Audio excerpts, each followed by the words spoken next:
Pinugsanay na pud mi karong adlaw sa akong amo kay gusto niyang muuban ko sa bukid.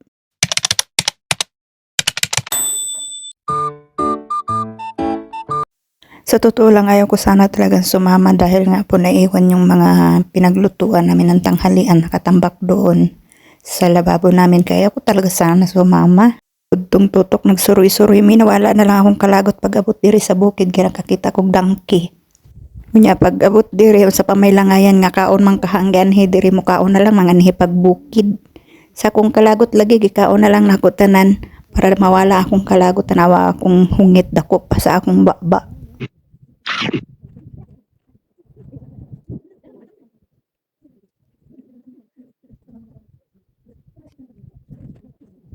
Yaman kaon, tagay mi og tsa. Kanay kay magsuroy-suroy na ta. Andito po tayo ngayon sa farm. Sa farm. Sa farm na may tinik. Saglit lang na tinik ako. Napakadami namang shook dito. Yan. Actually, hindi po to dun sa kabila na pinupuntahan namin sa kopya. Hindi. Ito, iba po to. Ito to sa kabilang side. Tapos yung mga ungo nandun sa ano. Doon sa likod. Siesta time. Katatapos lang po namin kumain dito. Kami kumain. Bismillah. Dito kami kumain ng tanghalian. Pero sa bahay po kami nagluto. Tapos, pagkatapos namin kumain ng tanghalian, nagagalit na yung langit. Gusto na niyang umulan. Hindi pa nga kami nag-i-enjoy. Tapos, alam nyo bang meron silang ilog dito?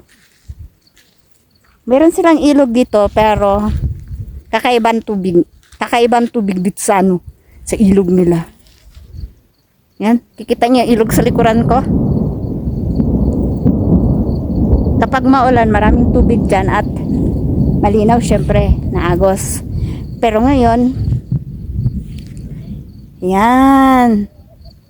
Papakita ko sa inyo ilog nila ha. So ayan. Yan ang itsura ng ilog nila ngayon. Diba kakaunti na lang yung tubig. Naririnig nyo yung galit ng ano, yung galit ng kulog. Yan. Yan ang tubig nila. Tapos yun, lahat dyan ang makikita ninyo. Ano yan dito? Dito naman nilalagi yung mga baka, yung mga dangke na binibenta, kinakarne, tapos binibenta. Dito yan. Utang inagiliw. Ulan na dyan eh. Ulan dyan.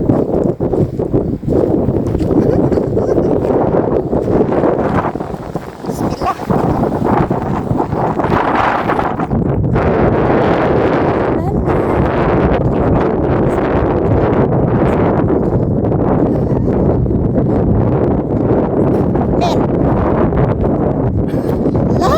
Video. Oh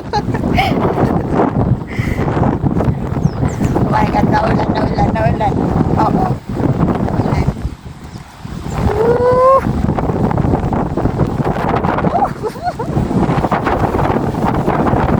Wala pa nag-init among lubot sa among gilingkuran giulan na may pagkahumag pangaon o di ba back out uli ug sa dihang pag-abot mo sa tunga-tunga hingkalit na pug init mao nang wala na pud mi nanguli nangita na pud ming laagan grabe gid di sa lagan ay yan di ba ganto talaga yung mga bundok dito guys walang mga damo kasi nga po hindi kami natutubuan ng damo dito may mga damo naman pero alam mo yung damo na naghihingalo yung malapit na siya madedok tapos kita nyo yun doon no yung mga white na yan tupa yan siya guys, tupa. Pagkababa namin ng sasakyan, may asong lumapit sa akin. Napakaamo niya. Kaya lang meron siyang depekto sa katawan. Sila! Mal!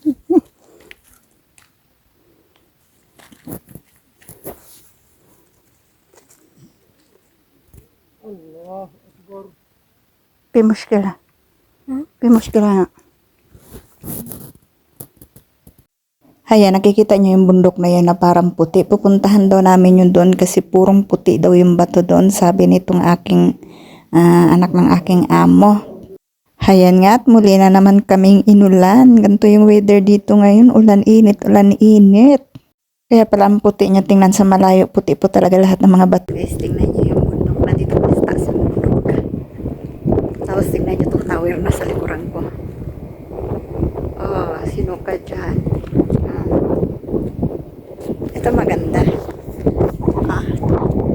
Nagpa-fogs na kasi malamig na. O, diba? Hindi na makita yung malamig na talaga. Mas tama talaga. And finally, uuwi na daw kami. Ang oras ay alas 6:20 na ng gabi. Pero naandito kami sa galaan. Hasta na laging kapuyaw, unya kaihiun pa jud kaayo ko. Nya maorat to, maraming salamat po sa panonood sa iyo in my next vlog. Don't forget to follow, like, and share. Mahal ko po kayo. Amping kanunay.